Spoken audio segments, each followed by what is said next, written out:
여러분 안녕하십니까? 신문으로 보는 세상 아침엔 매일경제입니다. 먼저 주요 일간지 일면엔 어떤 기사들이 실렸는지 살펴보겠습니다. 매일경제입니다. 프랜차이즈 커피왕의 쓸쓸한 최후. 할리스. 다들 많이 이용해 보신 브랜드 같은데 망고식스 이런 브랜드를 일군 강훈씨 경영 실패로 생을 마감했다. 숨진 채로 발견이 됐는데 아마 자살을 한 걸로 좀 추정이 되고 있습니다. 최근에 자영업의 위기, 프랜차이즈니까 자영업자들을 프랜차이즈하는 이런 회사를 일군 어떻게 보면은 월급장의 신화 그리고 커피 왕으로도 불렸던 분인데 숨진 채로 발견됐습니다. 씁쓸한 내용입니다. 그 옆에 기사 하나 더 보겠습니다. 청와대 MB정부 민감한 문건을 발견했다. 이게 무슨 얘기인가 보니까 청와대가 이달 들어서 여러 가지 문건을 발견됐는데 그중에 MB 이명박 정부 관련된 문건도 있다고 했었어요. 그러나 내용이 알려지지 않았는데 드디어 내용이 나왔군요. 롯데월드타워 인허가권 STX 관련. 이명박 정부 당시 사실 롯데월드, 잠실에 있는 롯데월드타워를 짓는 문제가 굉장히 좀 논란이 있었는데 그거와 관련된 의미심장한 문건이 나왔다. 이런 기사가 일면에 실렸습니다. 다음 신문 보겠습니다. 조선일보입니다. 어제 발표한 문재인 정부의 경제정책 방향에 대한 기사를 일면 톱으로 싣고 있는데 제목은 이렇습니다. 군대 통한 성장, 전례 없는 실험이다. 내용을 좀 더 보죠.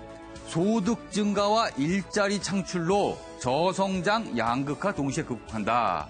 올해 성장률은 2.6%에서 3%로 상향했다. 그러나 내용을 보니 투자 활성화 대책은 빠졌다. 사실 지금까지 과거 정부들의 경제정책은 성장, 그 이후에 소득이 늘어난다. 이런 순서였거든요. 그런데 문재인 정부는 순서를 바꿨습니다. 소득을 늘려야 경제가 성장한다. 뭔가 패러다임의 전환이라고 하는데 어떤 결과를 볼지 한번 지켜볼 노릇입니다. 다음 신문 보겠습니다. 한국일보인데요. 여기는 사진과 함께 뭔가 울부짖는 사람들이 등장하고 있습니다. 사랑해 미안해 이제 찰리를 떠나보냅니다. 자, 시기병에 걸린 영국 11개월 아이를 연명치료를 계속 할 것인가 말 것인가가 사실 최근에 논란이었습니다. 그런데 드디어 이 부모가 연명치료를 중단하기로 했군요. 사실은 이 11개월 된 아이는 희귀병에 걸려서 병원 측에서 더 이상 치료가 의미가 없다라고 얘기했었는데 부모는 이에 반발하면서 소송을 걸었죠. 그렇지만 결국은 설득이 됐고 아이를 떠나보내기로 했다는 내용입니다. 이 영국 내에서 이 아이와 이 아이 부모를 응원하면서 성금을 보낸 게 무려 19억 원 정도가 조성이 됐는데 이 돈으로는 재단을 설립한다고 합니다. 다음 기사 보겠습니다. 경향신문입니다. 문재인 대통령 정치 검사들 확실한 책임을 물어야. 자, 이 말이 어디서 나온 거냐면 어제 문무일 검찰총장 후보자에 대한 임명장을 수여했거든요. 그러면서 임명장 수여하는 자리에서 문재인 대통령이 이렇게 얘기한 겁니다. 우병우 사단 인적 청산을 주문했다. 이와 함께 공수처 설치 방침도 못 박았다. 그러니까 정치 검사를 다 이 일소를 하고 그다음에 검찰 개혁을 가겠다는 주문을 검찰총장에게 한 겁니다. 자, 사진 좀 보겠습니다. 이게 무슨 사진인가요? 지금 사람이 등장하고 있는데 이란 유명 앵커 히잡 벗은 슈가 사진 논란. 여기 보면 여성 사진이 있습니다. 요 사진과 요 사진인데 분명히 이 사진 보면 그냥 어디 휴양지 간 것 같은데 이란의 아주 유명한 앵커랍니다. 근데 스위스를 놀러 갔는데 본인의 찍은 사진들을 SNS상으로 올렸는데 이렇게 공개가 됐는데 히잡을 벗은 상태에서 이란은 여성분들이 이렇게 뭔가 보자기 같은 히잡을 쓰고 다니는데 문제는 이 유명 앵커인 여성이 이란 내에서 히잡 착용 홍보 모델을 했다고 합니다. 그러니까 히잡을 착용하는 게 좋다라는 홍보 캠페인을 했었는데 본인은 외국에 나가서 히잡을 벗은 채로 사진도 찍고 휴가를 즐겼다. 그래서 이란 내에 발칵 뒤집혔다는 얘기인데 얼마 전에 중동 지역에서 한 여성이 미니스커트 차라미로 관광지를 활보한 문제가 굉장히 논란이 됐었는데 이 사진 역시 또 한 번 논란이 될 것 같습니다. 다음 사진 보겠습니다. 이번엔 만평이군요. 제목을 보니까 남양 특집 돼 있습니다. 여기 지금 누워 계신 분이 누군가요? 아주 여유 있어 보이는데 MB라고 돼 있거든요. 근데 그림자 두 개가 다가오고 있습니다. 하나는 원세훈 녹취록. 최근에 논란이 됐었죠. 이게 공개가 되면서 이명박 정부와 직접 연관된 게 아닌가라는 의혹이 바뀌는데 또 하나 그림자가 오는데 이건 뭔가요? 아직 제목은 없는데 혹시라도 청와대에서 발견된 MB 문건이 아닐까 싶기도 합니다. 만평 하나 더 보겠습니다. 자, 이 등장인물 보니까 이현주 의원이군요. 최근에 밥하는 아줌마 발언으로 논란이 됐었는데 또 한 번 논란됐습니다. 이런 말을 했다고 합니다.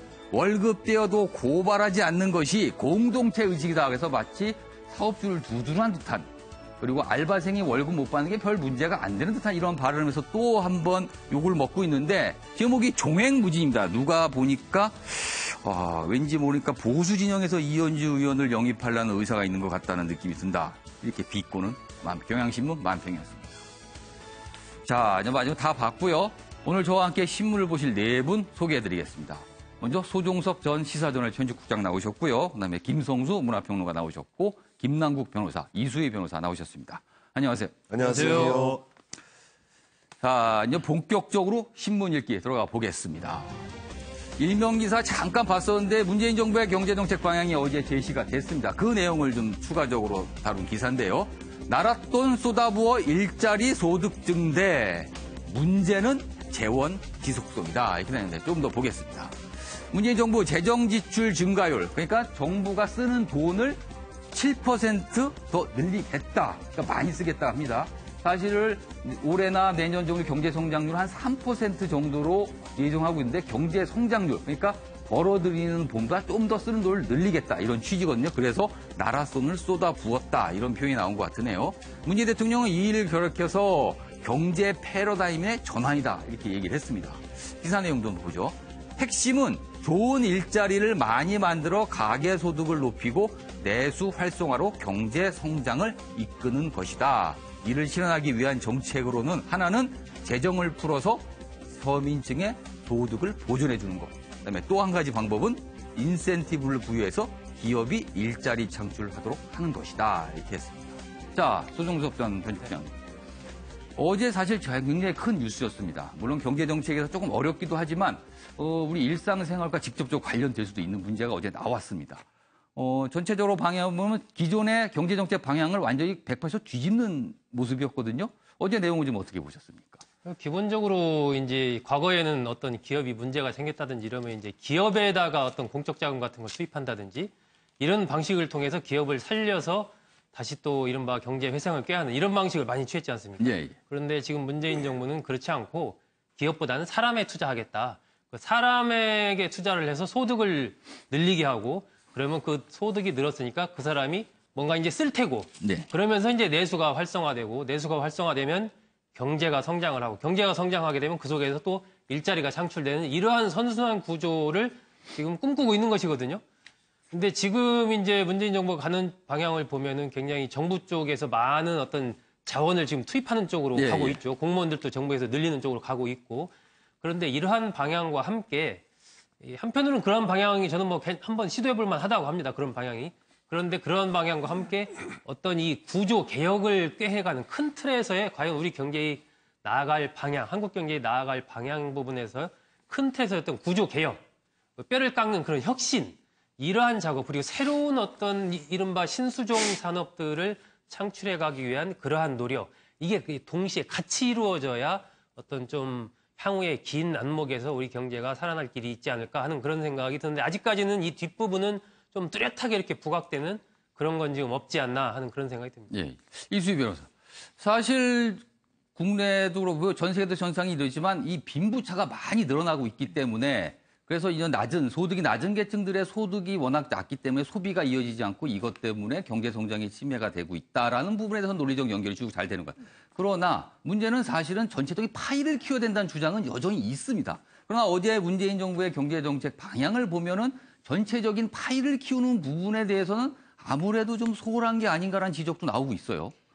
그러니까 이게 이제 거시경제학적으로 그 상반된 양쪽의 의견 차이는 저는 그거는 합쳐지기 하나가 되기는 불가능하고 언제나 그러다 보니까 양쪽이 다 맞는 말이 있는 거잖아요. 그런 면에서 저는 이번에 이 문재인 정부에서 하는 이 그 재정 지출 확대의 그 부양 정책이 그러니까 정책이란 건 언제나 실험인 거거든요. 예. 동일한 정책이 이전에 있었다 하더라도 시대에 따라서 상황에 따라서 효과는 달라질 수 있는 거기 때문에 저는 이 정부에서 이런 그 새로운 패러다임의 경제 정책을 한다고 했으니 다만 바라는 거는 유연성을 가졌으면 좋겠다는 거예요. 그러니까 진보 정권이기 때문에 이런 시각에서 계속 이 기조에서 가겠다라는 그런 생각보다는 이런 그 시도하는 경제 정책을 펼쳤지만 부작용이 난다든가 예상보다는 효과가 없다든가 그랬을 때는 반대편에서 비판했던 그런 의견들도 과감하게 수용을 해서 유연하게 시행을 해야지 이것을 굳이 일관성만 고집할 것은 아니다라는 좀 주문을 하고 싶습니다. 그런데 말입니다. 김성규 평론가. 예. 제가 이런 생각을 한번 해볼 수 있을 것 같아요. 지금 보면은 정부가 쓰는 돈, 재정 지출을 7% 정도를 늘리겠다라고 했어요. 그리고 아까 제가 잠깐 말씀드렸지만 경제 성장률은 한 3% 정도에 머물고 있어. 그렇다면은 갭이 생기거든요. 한 4%포인트 정도. 그렇다는 거는 뭐냐면 벌어들이는 돈보다는 정부가 더 쓰겠다는 얘기거든요. 분명히 논리적으로. 그렇다면 지금 증세 논쟁이 한참 벌어지고 있는데 지금 어떤 소위 말해서 슈퍼 리치에 대한 증세에서 멈추지 않고 조금 더 증세가 더 확대되지 않을까라는 상식적인 논리가 좀 연결이 되거든요. 그렇게 되면은. 자, 그거는 좀 어떻게 보시나요? 실제로 지금 그 사이의 갭, 그러니까 한 4.6% 되는 갭, 네. 이걸 어떻게 메꿀 것인가. 그렇죠. 이걸 갖고 이제 언론들이 주목하고 있는데, 예. 그거는 분명히 세금으로 메꾸는 거거든요. 그렇죠. 근데 그걸 누구한테 세금을 걷느냐. 예. 근데 지금 보면은, 재정 지출을 정부가 7% 정도로 확대하겠다라고 하는 것과 경제 성장이 3% 정도 되겠다라고 하는 게 동일한 기준으로 나온 숫자는 아니에요.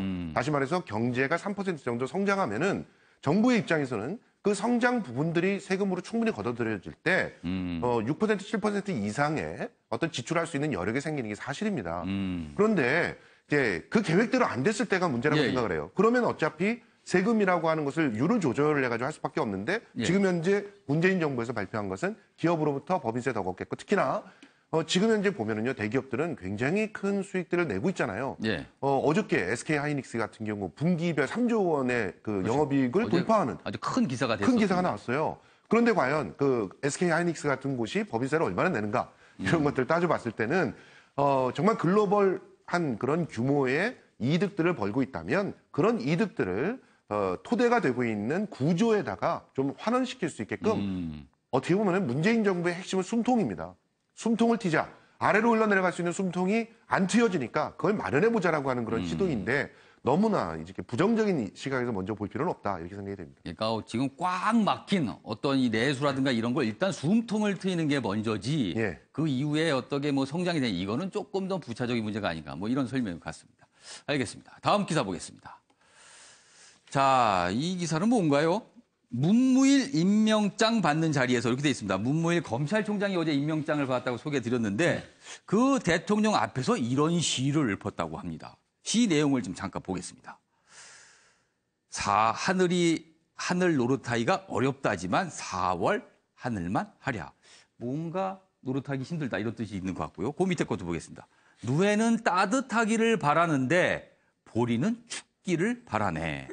집을 나선 나그네는 맑기를 바라고 농부는 비 오기를 기다리는데 전체적으로 시 보니까 의미심장한 시인데 이 시의 내용 보니까 본인의 뜻과 다른 사람 뜻이 뭔가 좀 다르다. 따라서 뭔가 조율하기가 만만치 않다. 이런 얘기거든요. 김남국 변호사. 이 시 대통령 앞에서 시를 읊는 것도 특이하고요. 그리고 내용도 굉장히 의미심장해 보입니다.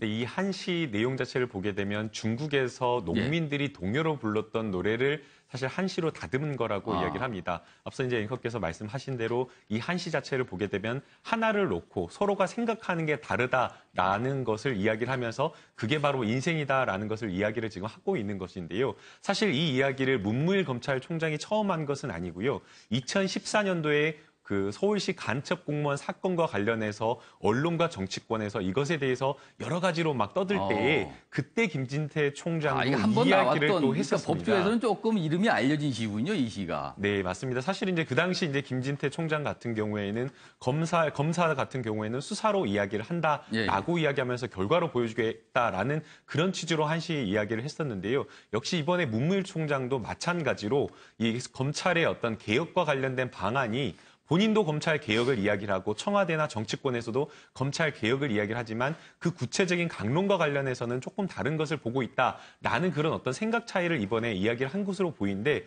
국민들 입장에서는 검찰 개혁에 대한 문무일 검찰총장이 인사청문회에서 말했던 어떤 그런 내용들을 보게 되면 굉장히 실망하지 않을 수밖에 없을 것 같습니다. 과거 역대 정부에서도 뭐 노무현 정부나 이명박 정부에서도 검경 수사권 조정과 관련된 치열한 토론이 있었지만 결과물을 정확하게 내지를 못했고 그다음에 뭐 내부 혁신이라든가 이런 것들을 개혁하겠다라고 했지만 사실 뭐 대검 중수부를 폐지하는 수순에 그쳤고 이번 국정농단과 관련돼서 검찰이 무한 책임을 지고 있는 상황이기 때문에 문무일 검찰총장이 지금 임명장을 받는 이 순간에 이런 한시를 읊었다는 거 국민들이 봤을 때는 공감하기는 굉장히 어렵다는 생각이 어제 검찰총장, 새 검찰총장의 임명장 수여식과 관련해서 박수현 청와대 대변인이 브리핑을 했는데 그 브리핑 내용 영상으로 보겠습니다.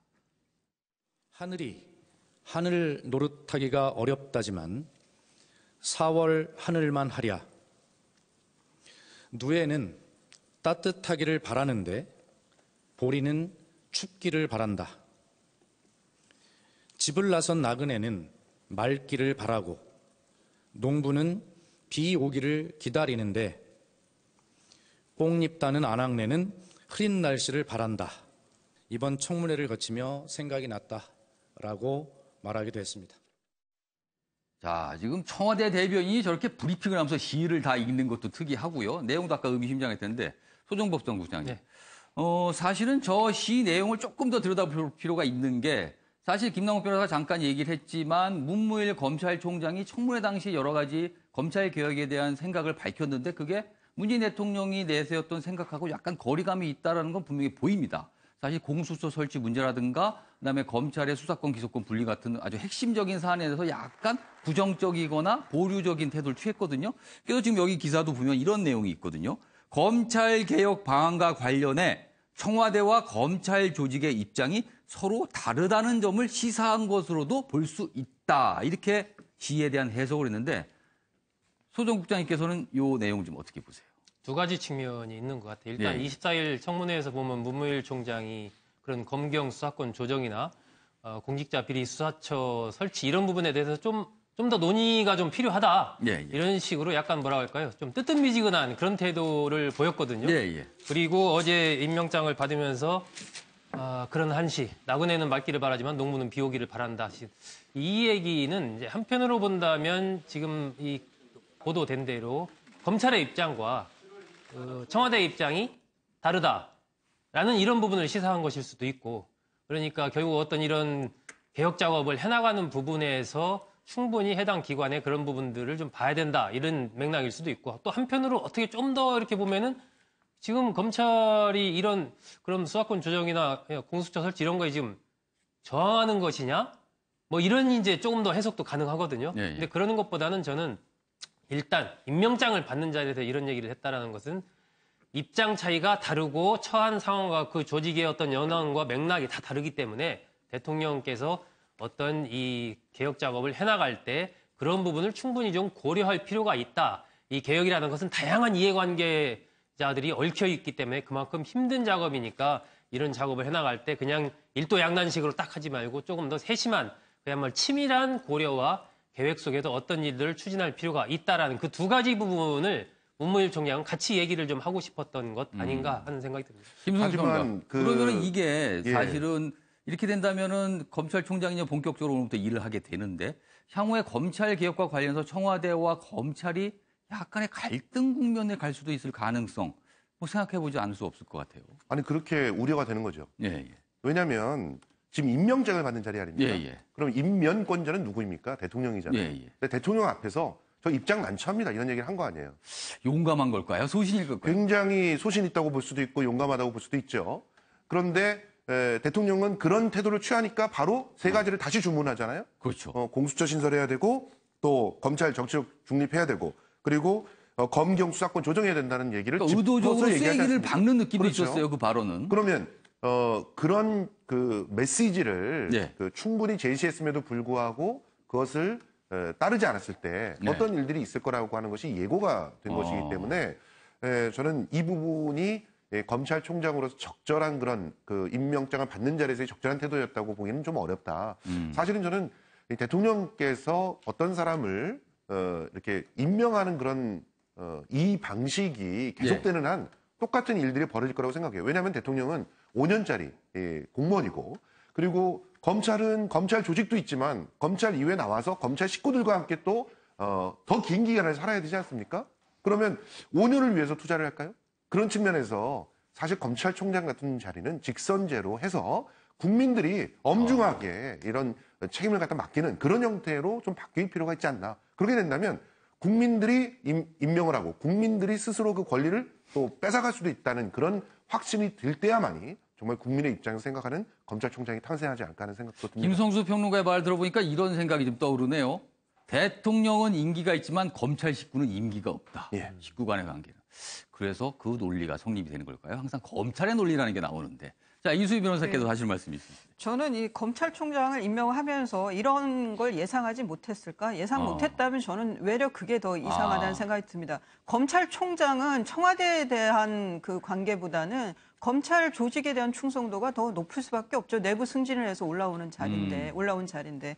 그리고 문무일 그 총장이 검찰 내에서 후배들한테 꽤 신망을 받는 그런 인물로 전해졌었거든요. 저는 아마 이 그 지금 정권에서 검찰에 대한 정치적 중립성 그리고 공수처 그리고 또 하나가 그 수사권 조정하는 거죠. 저는 수사권 조정이나 뭐 이런 개혁 과제에 대해서 밀어붙일 거라고는 생각이 듭니다. 다만 문무일 신임 검찰총장이 거기에 대해서 좀 완곡하지만 저는 그 검찰 조직의 이익을 대변을 할 거라고 보이는데요. 결과로는 저는 개혁은 되지 않겠냐. 지금 정권에서 원하는 대로. 다만 문무일 검찰총장의 임기대로 보장이 될 거냐 아니면 중간에 변동이 있을 거냐 저는 그게 더 외려 관전 포인트 같습니다. 예, 김남국 변호사. 과거 검경 수사권 조정을 좀 예, 살펴볼 필요가 있다고 됩니다. 사실 이 검경 수사권 조정이 2010년도 이명박 정부 때 있었지만 논의는 노무현 정부 때부터 그렇죠. 있었습니다. 한참 된 내용입니다. 예, 맞습니다. 사실 이제 그때 노무현 전 대통령 같은 경우에는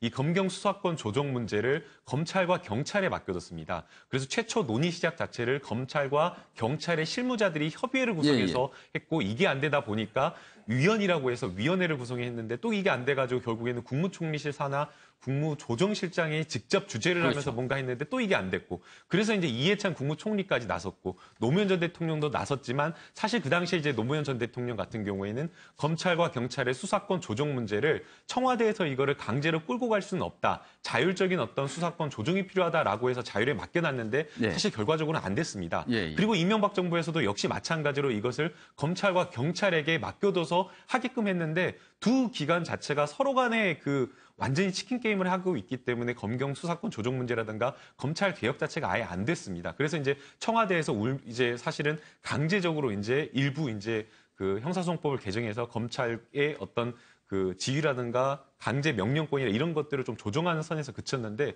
역시 이번에도 문재인 정부는 과거의 역대 검경 수사권 조정 문제를 알기 때문에 검찰과 경찰에게 이것을 맡겨두지 않고 아마도 제3의 기구 뭐 국회가 될 수도 있겠지만 국회 아니더라도 어떤 힘 있는 권위 있는 위원회를 둬서 아마 검찰 개혁을 이끌어 나갈 것으로 생각이 듭니다. 또다시 나온 제3의 기구인데 제3회는 말 그대로 그냥 제3자로 끝나는 게 아닌지 걱정스럽습니다. 다음 기사 보겠습니다.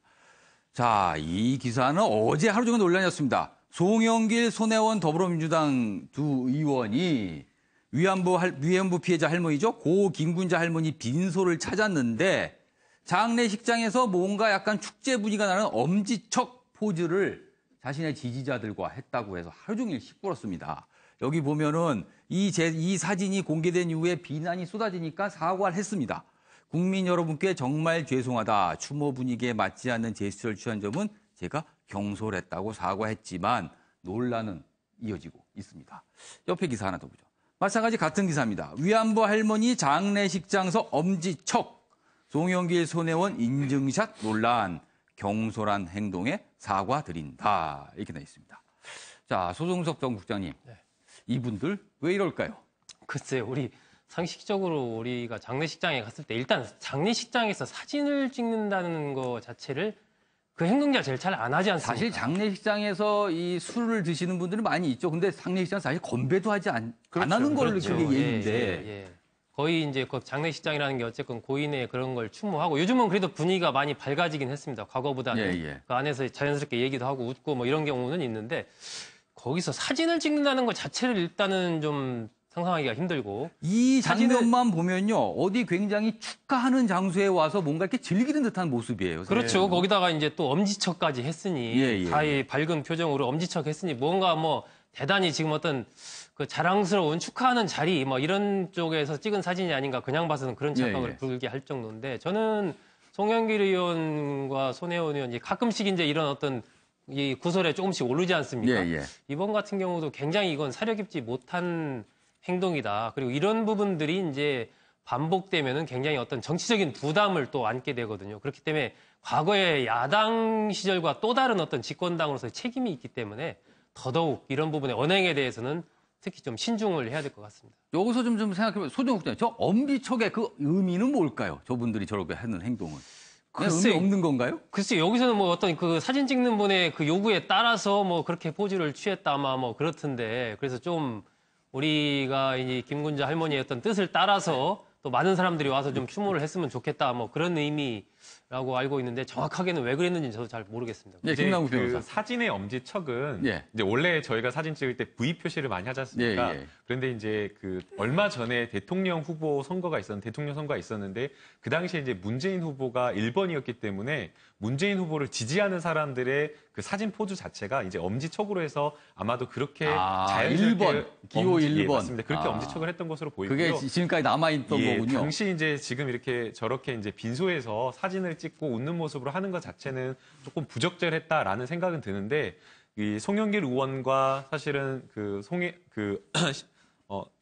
손혜원 의원의 그런 어떤 기리는 의미 자체는 좀 저희가 생각해 볼 필요가 있다고 생각이 됩니다. 저도 이제 김군자 그 할머니가 빈소에 이제 돌아가셨다고 해서 빈소를 같이 찾아가자라는 제안을 받았었는데요.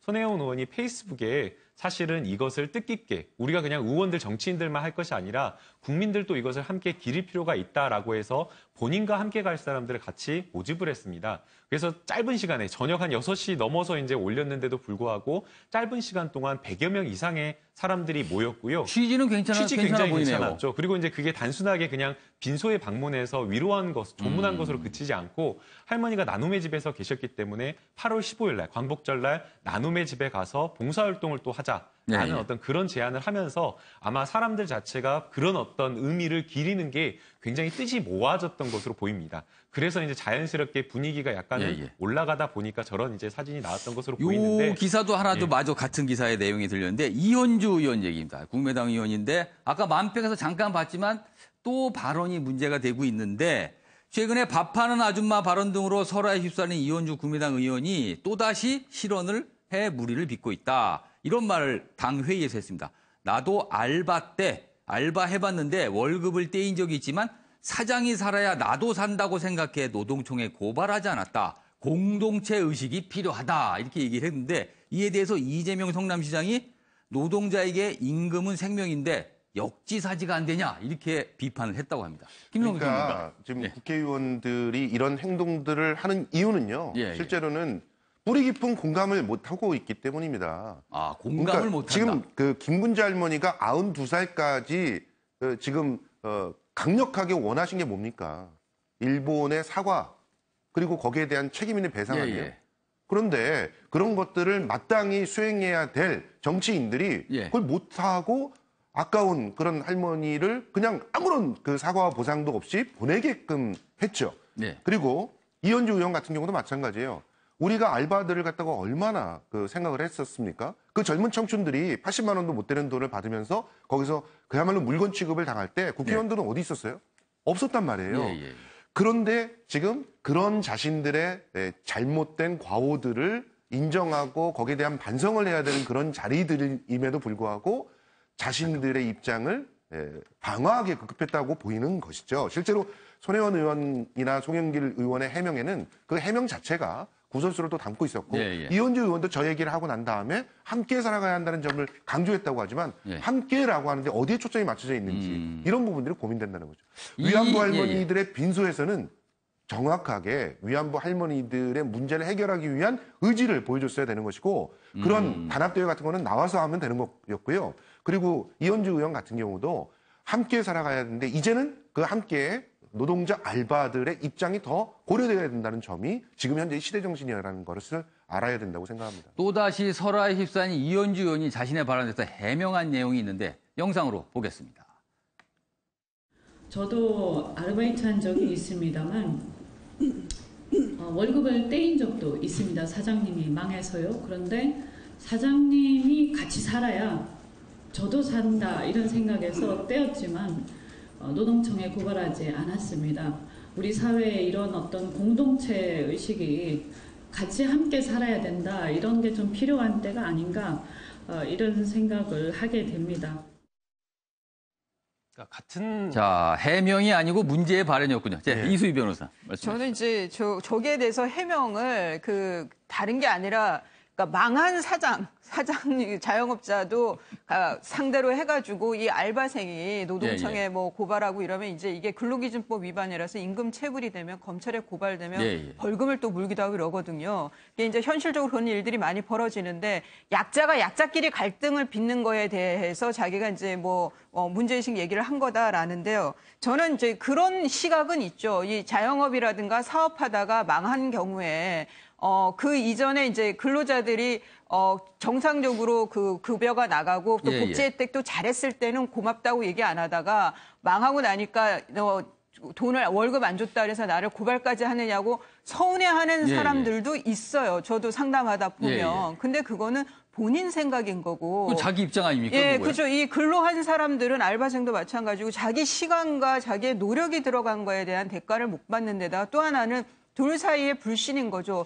회사는 망했다든가 가게는 망했어도 그 사장이라든가 그 대표이사들은 망한 게 아닌 경우에 그런 경우들도 있고 또 하나는 현실적인 문제로 이렇게 노동청에 고발을 하면 진정을 하면 합의할 수 있는 기회가 있어요. 그러니까 그런 진정을 하기 전에는 그런 사장들이 전혀 대응을 안 하는 거죠. 체불 임금에 대해서. 그러니까 진정하길 때까지 그냥 냅두는 거죠. 네, 노동청이 진정하면 그제서야 합의를 좀 종용한다든가 이런 것 때문에 굳이 저런 절차를 밟아야 되는 경우도 있거든요. 저는 다른 것보다 이현주 의원이 요즘 최근에 설화가 많은데 본인 입장에서는 어떤 걸 얘기하려고 했는지 아주 좋게만 해석을 한다면 어떤 뜻이었는지 좀 이해도 가지만 하지만 말씀하신 대로 지금의 시대 정신이고 지금 문제되는 사장은 그런 사장들이 아니란 말이죠. 그런 면에서의 좀 그 시대를 못 읽고 있다는 생각도 들고 바닥 민심을 너무 모른다는 생각도 들고 지역구를 갖고 있는 의원임에도 불구하고 어떻게 저렇게 바닥에 돌아가는 상황을 모르나 하는 좀 개탄스러운 생각도 듭니다. 정치인들이 말과 행동에도 가시가 있다는 점을 좀 인식했으면 좋겠습니다. 다음 기사 보겠습니다. 자, MB 이명박 전 대통령이죠. 건강한 야당이 필요하다. 고생이 많다. 누구에게 한 말인가 보니까 홍준표 자유한국당 대표에게 한 말이거든요. 그러니까 홍준표 자유한국당 대표는 이렇게 화답을 했습니다. 여당 대표할 때보다 쉽다. 어제 두 사람이 회동을 해서 만났습니다. 그리고 몇 가지 대화를 했고 그 내용이 조금 흘러나왔는데 조금 더 보겠습니다. 이명박 전 대통령이 홍 대표에게 어려울 때 야당 대표가 돼서 고생이 많다. 건강한 야당이 필요하다. 이렇게 얘기를 하니까 홍준표 대표는 여기 제목이 있는 대로 여당 대표할 때보다 쉽습니다. 여당은 무한 책임이 있기 때문에 한 6개월 자기도 해봤는데 힘들었다. 근데 야당은 할 일이 없다. 이렇게 얘기했습니다. 소정섭 국장님. 두 사람의 인식을 보여주는 건데 이명박 대통령은 의례적인 인사를 했을 것 같습니다. 근데 홍준표 대표 야당은 할 일이 없고 편하다. 편한가요, 진짜? 요즘에 이제 홍준표 대표 제1야당 아닙니까?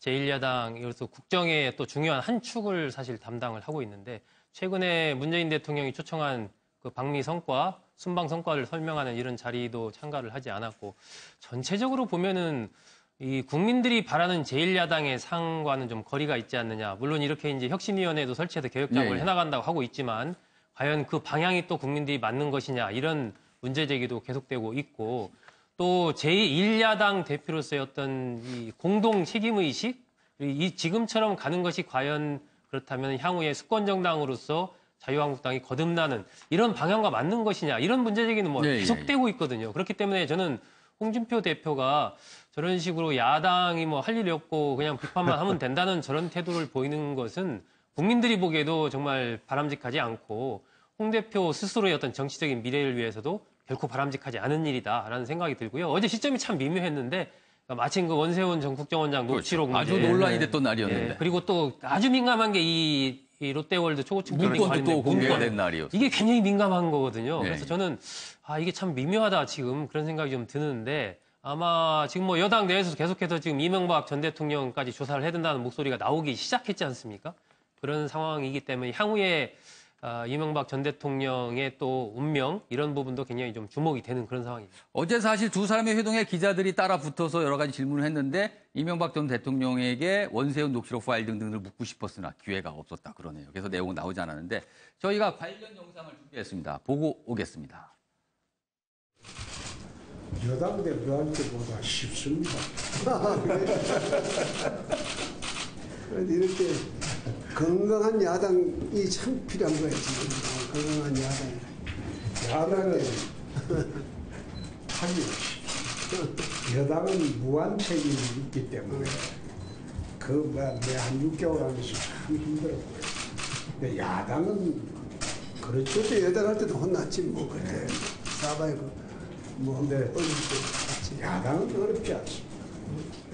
여당 대표하고 야당 대표를 해봤으니까 양쪽을 다 해봤으니까 아마 내가 볼 때는 잘할 수 있을 거예요. 자, 관련 기사 보겠습니다. 청와대에서 MB정부 문건도 발견됐다. 아까 일면 기사 잠깐 소개했는데 롯데월드 타워 그리고 STX 관련 문건입니다. 청와대 국가안보실에서 이명박 정부 때 작성된 문건이 발견된 것으로 25일 알려졌는데 내용은 요 두 가지 내용이다. 그래서 향후에 정부의 사정작업이 이명박 정부로까지 향할지 주목된다. 야당은 반발하고 있습니다. 더 이상 공개를 안 한다더니 왜 언론을 통해서 흘렸냐. 청와대가 직접적으로 브리핑한 건 하지만 언론 보도를 통해서 알려졌으니까 사실상 공개한 셈이다 하고 야당은 반발하고 있습니다. 김성수 평론가. 이 문건의 내용도 굉장히 민감하고 향후에 어디로 뻗어갈지 짐작하기는 어렵습니다. 어떻게 보세요?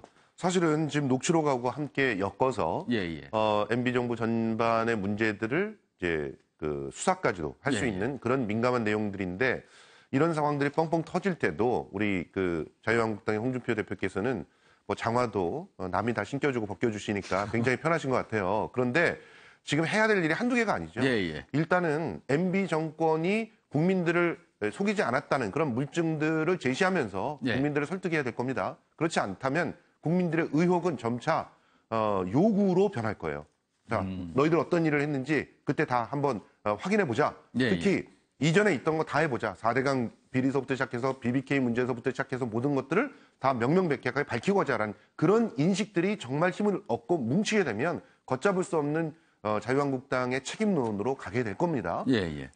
그리고 지금 현재 국정 운영에 있어서 자유한국당이 하는 일들을 보면 굉장히 답답합니다. 정말 참혹할 정도죠. 뭐 이번에 그 물난리 났던 때의 도의원들의 문제는 그냥 특별한 사람들이 그랬다고 치더라도 실제로 이번에 그 추경을 놓고 발목 잡기를 했던 그런 모습들은 정말 자신이 수권을 꿈꾸고 있는 그런 건설적인 야당이라고 보기에는 굉장히 어려웠던 그런 태도들이었는데요.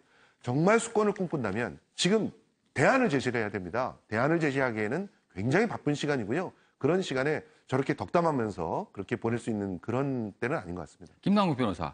지금 이 내용을 보고 전체적인 언론의 그런 논조를 보면은 적폐청산 작업이 이명박 정부까지 뭔가 거슬러 올라갈 듯하다. 지금 이런 기사들이 나오고 있거든요. 그런데 만약에 야당은 또 분명히 반발하면 야당 입장에서는 또 이렇게 할 수도 있을 것 같아요.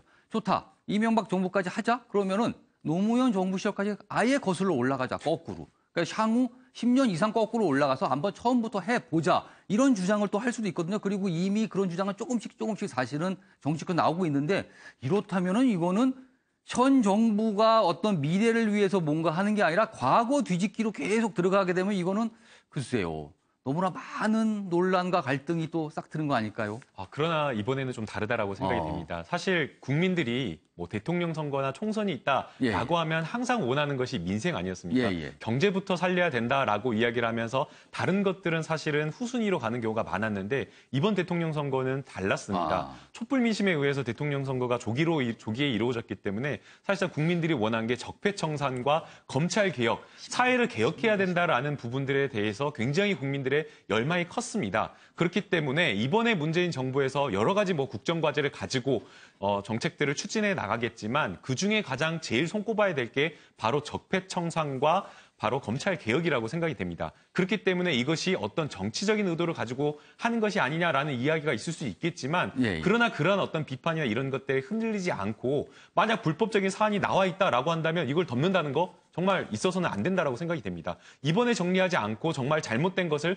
바로잡고 가지 않는다라고 한다면 우리나라가 새로운 나라로 갈 수 있는 방향이 아니기 때문에 뭐 정치적인 어떤 비판과 논란이 있을 수는 있겠지만 그것에 대한 어떤 것들을 충분히 감수하고 그리고 그 범위와 이런 어떤 테두리 바운더리 이런 것들을 뭐 제한을 두지 않고 정말 문제가 있다 그리고 불법과 비리가 있다라는 게 생각이 된다라고 하면 그건 끝까지 밀고 나가는 게 분명히 필요하다고 보입니다. 정확한 불법이 확인되면 이거는 뭐 짚고 넘어갈 수가 없는 거다 그렇게 생각합니다. 이수희 변호사 하실 말씀 있으실 것 같아요. MB 정부 이후였던 박근혜 정권에 대해서 아마 MB 정부 그러니까 MB와의 그 사감으로 따지면 그 박근혜 정권이 더 지금 정권보다 더 사감이 컸을걸요. 지금 정말 뭐 그냥 그러니까 정권 재창출이라고 당에서는 정당에서는 그렇게 얘기를 했지만 보수 정권을 다시 이어지기는 했지만 정권 재창출하면 다른 정권이라고 얘기를 했단 말이에요. 10년 전에 당내 경선에서 사실 양 진영이 소위 말해서 죽기 살기로 싸웠습니다. 사실. 지금까지도 그 앙금은 남아 있는 거고요. 그런 면에서 MB 정권에 대해서 그런 뭐 사정이 없었느냐, 저는 그거에는 동의하기 어렵고요. 그래서 이전에도 이미 4대강 사업이니 뭐 방사한 자원외교 관련해 가지고 다 수사나 감사가 있었음에도 불구하고 다시 또 이 정권에서 한다고 하니까 야당에서 특히 한국당이나 바른정당에서 저렇게 비판을 할 수밖에 없는 거고요. 그리고 말씀하신 대로 이번 그 정권이 탄핵 정국 이후에 탄생한 정권으로 진영의 대립이라든가 이런 것을 다 넘는 그 정권이 되겠다고 말을 했잖아요. 거기에 이런 태도가 상응하는 건지 저는 좀 의문을 제기합니다. 알겠습니다. 자, 이번 순서는 신문 대 신문입니다.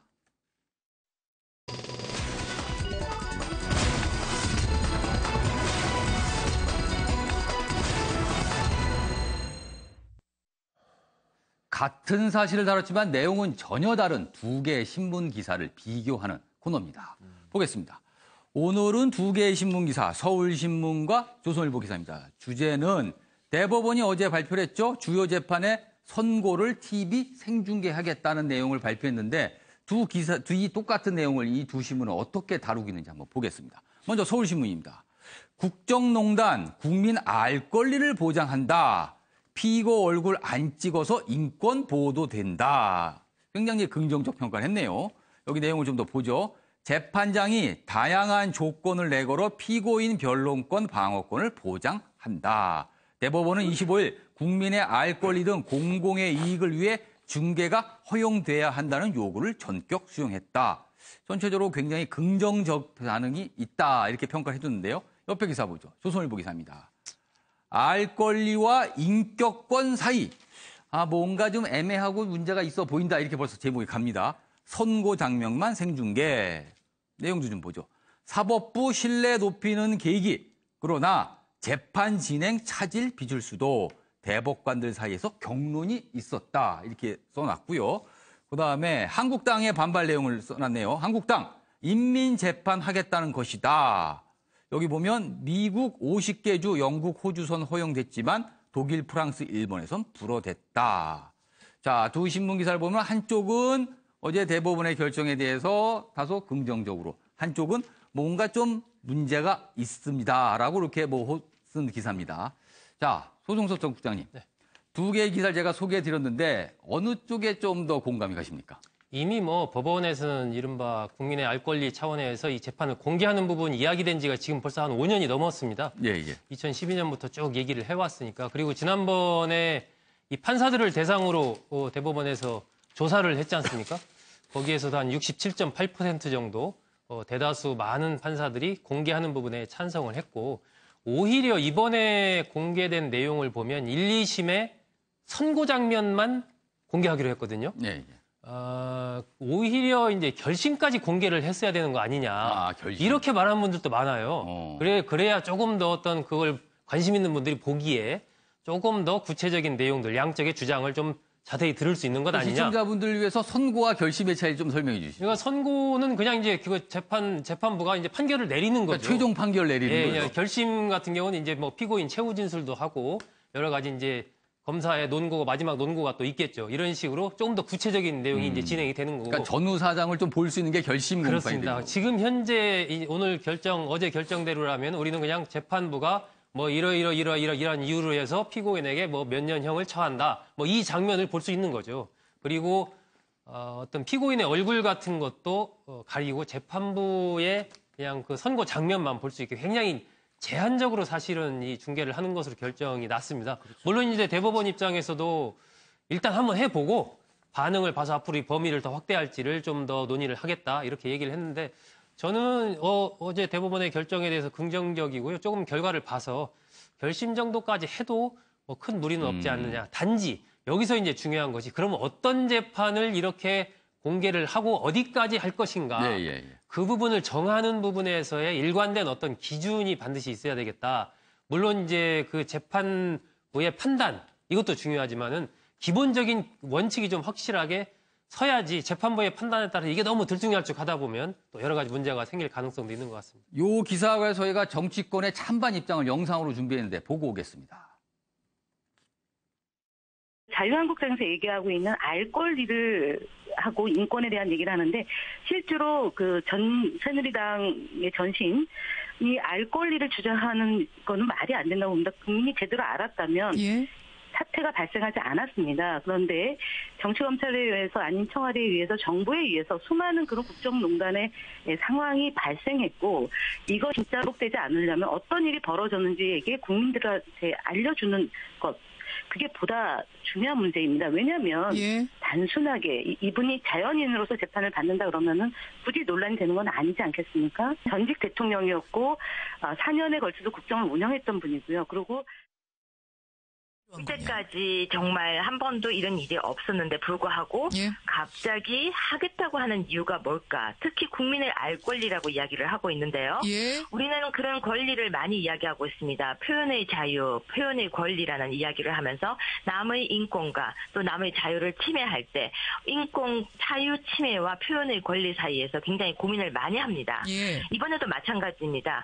알 권리와 그러면 박근혜 전 대통령의 인권에 관해서 고민을 해본 적이 있을까라는 질문을 제가 먼저 해보고 싶습니다.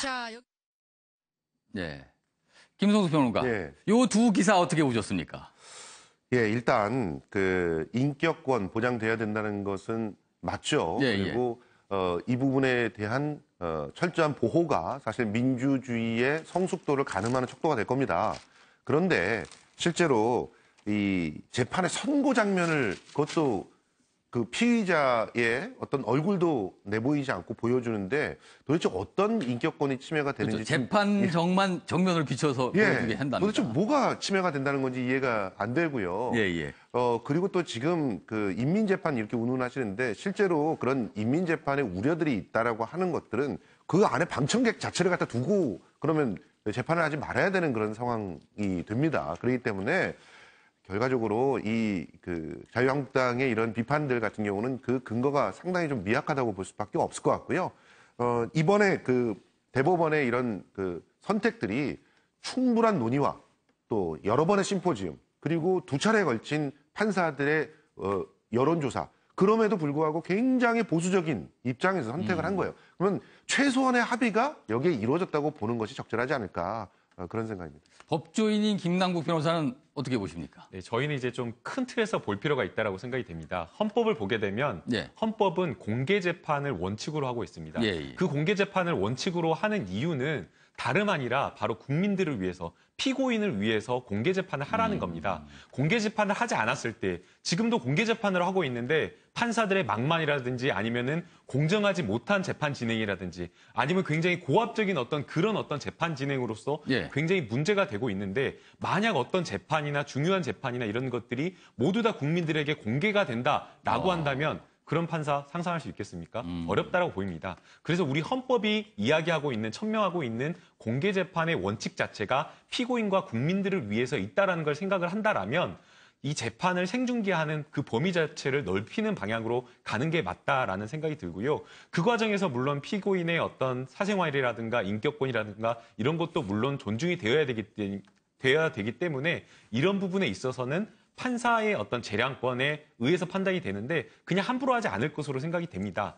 뭐 판사가 이것을 그냥 판단하는 것이 아니라 피고인의 변호인이나 피고인에게 의견을 받아가지고 그렇죠. 그 의견을 충분하게 검토한 다음에 결정을 또 할 것이고요. 또 우리 언론이 그냥 모든 어떤 1, 2심 사건에 대해서 관심을 갖지 않을 겁니다. 그렇죠. 굉장히 중요하고 국민들이 알아야 될 국민들의 알 권리 차원에서 보도를 할 만한 중요한 사건에 대해서 생중계를 할 것이기 때문에 우리가 지금 이제 박근혜 전 대통령 재판과 국정농단 사건에 대해서만 이야기를 하고 있지만 더 넓게 봤을 때는 국민에게 주는 어떤 공익이 크기 때문에 긍정적인 방향으로 보는 게 맞다라고 생각했습니다. 이수희 변호사께서는 이 두 기사 어떻게 보셨습니까? 저는 그 선고 장면만 생중계를 하는 거기 때문에 저는 그 지침 변경 자체에 문제는 없다고 보입니다. 지금 한국당에서 박근혜 전 대통령 사례를 두고 얘기를 하니까 지금 이것이 본질을 벗어난 얘기가 돼버리는 거고. 그러니까 일반적이 아니라 특정 사례를 약간 문제 삼는 것 같아요. 그리고 저분들은 다 유죄가 날 거라고 확신하나 봐요. 무죄가 나면 생중계가 더 나은 거예요. 듣고 보니 또 그런 전제가 좀 깔려 있는 것 같기도 하네요. 딱하게 짝이 없는 논평들인데 저는 다만 이제 이걸 시행을 할 때 구체적으로 시행된다고 상상을 했을 때 이런 게 강력 범죄는 이걸 할 수가 없어요. 만약 성폭력 사건이라든가 이런 경우에는 그렇다 그러면 예상될 수 있는 게 화이트 칼라 범죄들 아니면은 이제 아주 다수의 피해자는 뭐 다단계 피해처럼 그런 사건들의 선고만 생중계되는 건데 상상할 수 있는 거니까 비근한 예가 헌재에서 이번에 그 결정 날 때 그게 생중계가 됐잖아요. 그 정도가 생중계된다는 거거든요. 그렇죠. 선고 기일만 생중계되는 거기 때문에 그런 면에서 저는 지금 야당에서 반발한 특히 보수당에서 반발하는 저런 부작용은 좀 너무 과잉 아니냐 그런 생각이 듭니다. 알겠습니다. 지금 신문 대 신문 두 개의 기사를 한번 비교해 봤습니다. 다음 기사 보겠습니다. 안철수 정계 은퇴론 터져나온 국민의당 이찬열 의원 더 머뭇거리면 안 돼. 당 공식회의에서 제기된 건 처음이다. 이렇게 나왔습니다.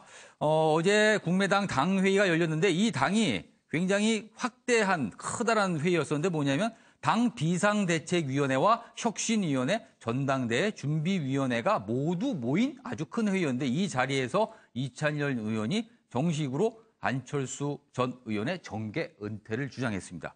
그러다 보니까 이 발언 직후 박주선 비대위원장이 이렇게 얘기를 했습니다. 굉장히 하기 어려운 이야기를 소신 있게 한 건 의미가 있다. 하지만 하면서 우리끼리 일하면 이런 이야기를 외부에 나가게 하는 거는 좀 바람직하지 않은 거 아니냐라고 해서 약간 조심스러운 입장을 보였습니다. 소정석 전 국장님, 안철수 전 의원의 향후의 정치적 미래 굉장히 관심사입니다. 근데 당내에서는 은퇴론이 나왔군요.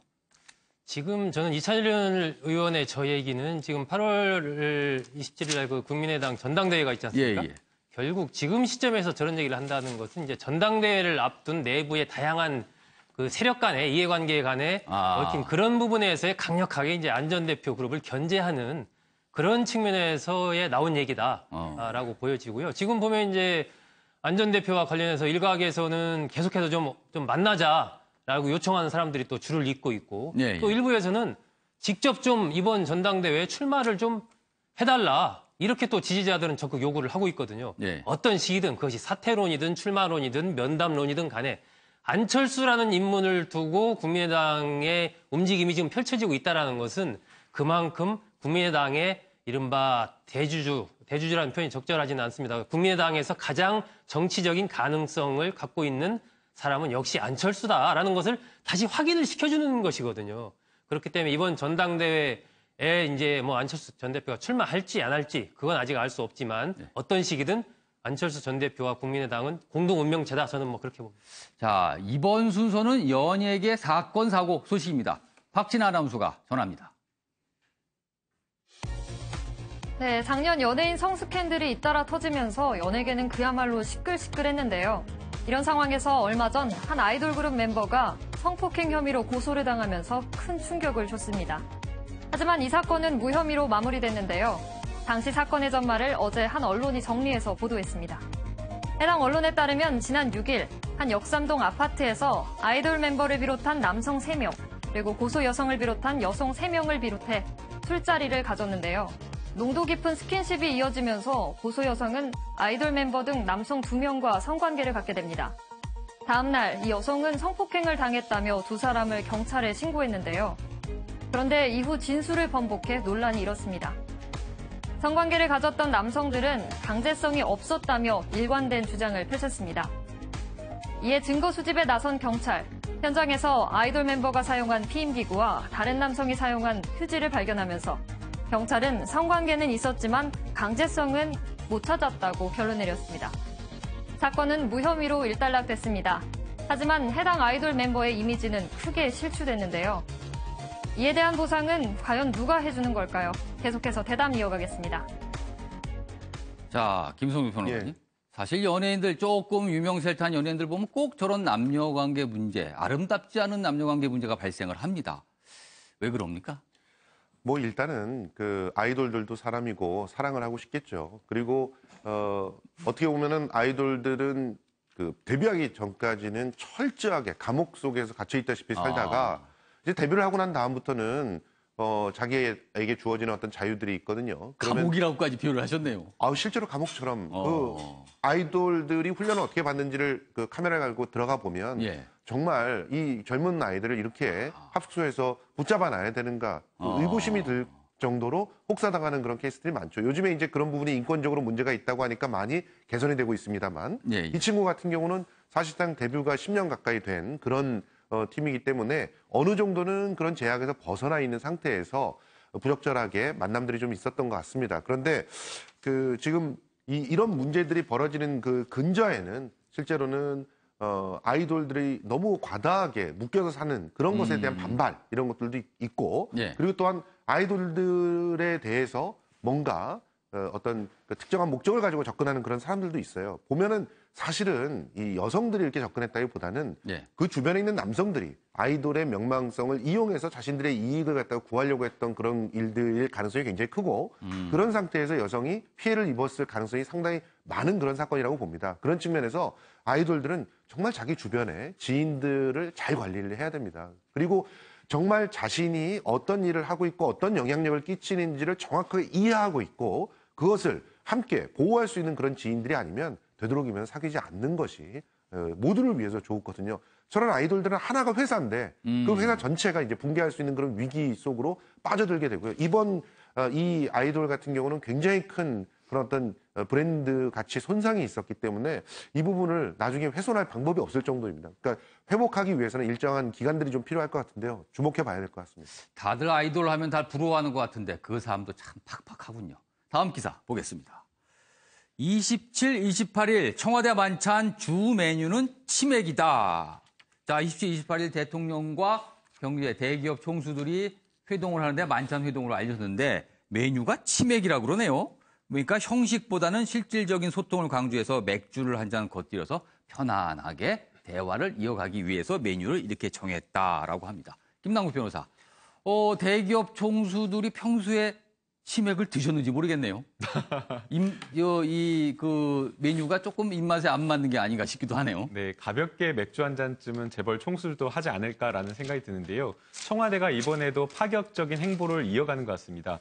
저희가 이제 청와대 대통령과 재벌 총수들의 만남을 보게 되면 사실상 차담회라고 해서 간단하게 차를 이야기를 하면서 굉장히 조금 딱딱한 분위기에서 서로 준비해온 말만, 형식적인 말만 오가는 경우가 많았습니다. 그리고 특히나 이번 같은 경우에는 국정농단과 관련해서 최태원 SK 회장은 재판을 받고 있는 상황이기 때문에 이번 대통령과의 독대 자리 자체가 굉장히 부담스러운 상황인데요. 아마도 청와대에서는 그런 것들을 조금 고려를 해서 오히려 이야기하는 거. 그러니까 사실은 재벌 총수들은 또 이번에 정부에서 뭔가 계획한 경제 정책과 관련된 뭐 일자리라든지 투자라든지 이런 것들을 설득하고 좀 도와달라라는 이야기만을 아마 부탁하는 자리가 되지 않을까 걱정을 하고 있는데 오히려 청와대에서는 그런 것이 아니라 재계의 문제를 조금 더 들어주는 자리로 아마 할 가능성이 조금 높아 보입니다. 아무래도 차보다는 맥주를 한 잔 놓고 대화를 하게 되면 조금 더 깊은 이해가 나오지 않을까 해서 아마 청와대가 그런 것까지 고려한 것 같습니다. 관련 기사 하나 더 보죠. 열평 원룸서 막 내린 커피왕 신화. 아까 일면에서 좀 소개했던 기사인데 강훈 망고식스 대표 자택서 숨진 채 발견, 유서는 발견되지 않았다. 자, 24일 서울 서초구 자택 화장실에서 목을 매 숨진 채 발견됐다.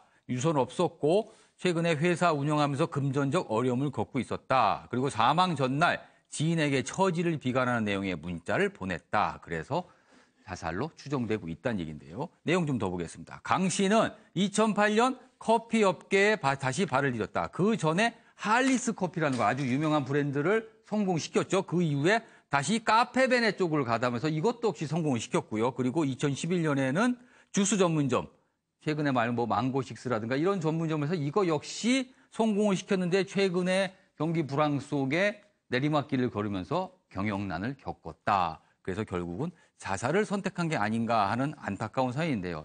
이수희 변호사. 예.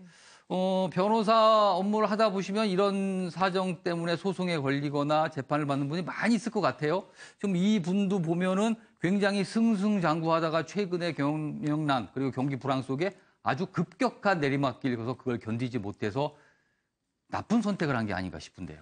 그래서 이제 그런 얘기들을 하죠. 이제 창업을 할 때 상반된 성격의 두 사람이 있어야 된다. CEO는 아주 적극적이고 모든 걸 긍정적으로 보는 그런 성향의 사람과 CFO, 그러니까 자금을 끌어오는 사람은 굉장히 신중한 사람을 하면 서로 이제 그 제동을 걸어줄 수 있어서 좋다. 뭐 이런 얘기들도 하시는데 이 지금 고 강훈 대표의 경우에는 뭐 일반적인 그 자영업자라든가 창업한 사람들의 그 사례와는 좀 차이가 있어요. 시대 흐름, 그런 그 아메리카노 열풍에 잘 편승해서 사업이 번창하다가 좀 시장의 변화가 있는데 그걸 읽질 못하고 사업 확장에 더 올인한 것이 이런 비극으로 이제 결과가 나온 것 같습니다. 하지만 뭘 떠나서 글쎄요, 이런 그 그러니까 사업한 사람들이 온전히 그냥 본인이 그 뒷감당을 해야 되는 거, 망하면 이렇게 목숨까지도 왔다 갔다 해야 되는 이런 그 결과가 되는 것이 과연 기업하기 좋은 환경이냐, 그런 데 대한 뭐 근본적인 좀 되돌아보는 고찰 이런 건 좀 필요한 사건이 아닌가 싶습니다. 소종선 전 국장님, 사실 나라가 좀 건강하고요. 어떤 이 청년 취업이나 청년 벤처들이 활성화되기 위해서는 이렇게 좀 실패를 맛본 분도 극단적 선택 대신은 뭔가 재기를 할 수 있는 분위기가 좀 형성이 돼야 되는데 아직은 우리나라의 분위기는 그렇지는 않은 것 같아요. 그렇죠. 그런 이제 이른바 이 재기를 할 수 있는 발판, 이런 사회 안전망 이런 것들을 확충해야 되는 과제는 여전히 많이 남아 있고요. 이번에 이제 강훈 대표 같은 경우는 저는 일종의 이제 성공의 역설에 너무 빠졌다. 그러니까 첫 번째 할리스 성공시키고 카페베네도 성공시키고 그냥 성공시킨 게 아니고 굉장히 성공시키면서 언론에서 굉장히 주목을 받았죠. 예, 그렇죠. 거의 뭐 신화의 주인공, 뭐 커피 왕 이렇게 불렸으니까요. 그런 정도로 하다 보니까 인터뷰 내용에 그런 게 있더라고요.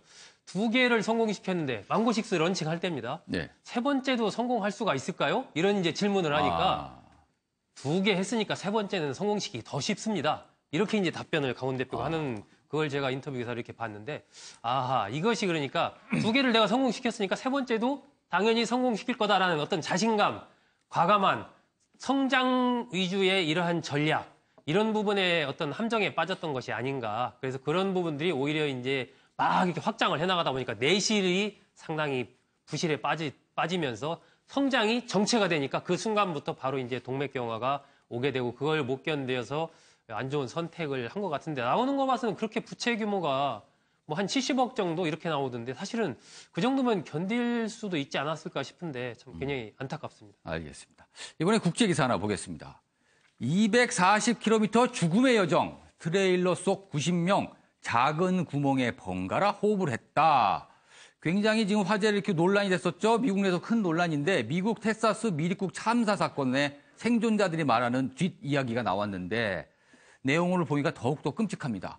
90명이 트레일러에 빼곡히 들어찼는데 에어컨이 작동을 하지 않았답니다. 240km를 달리는 동안 에어컨도 없는 트레일러 안에 90명이 빼곡히 서 있었습니다. 그런데 문제는 환기구도 4개 모두 막혀버렸습니다.